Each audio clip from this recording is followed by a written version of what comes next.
Мына Ош Исфана жолу 10 жылдан бері 10 жылдан ашық құрылып отады да. Бирок Ош менен Кызылка шаарынын аралыгы мына бүгүнкү чейин бүтпөй жатат. Бул чындыгында стратегиялык жол.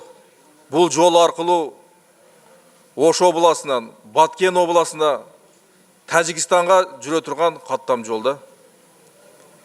Бирок эмне себептен ушул жолдун ремонту ушул созулуп кетти да. Андан тышкары ушул эле жолдорду азыр бүгүнкү күндө жанагы ремонт жолдорду жүргүзүп атат азыр.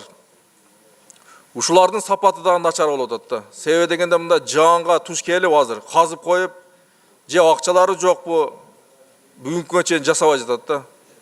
Ушуга көңүл бурса, эми азыр аба ырайы боюнча маалымат алса болот да азырчы, туурабы? Маалыматты алып, ошого жараша ошол жолдорду казып, анан асфальтта басса болот.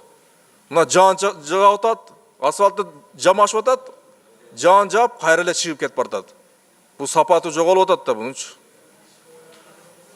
Ошондуктан тез арада иште мына азыр шайлоочулар кайрылды.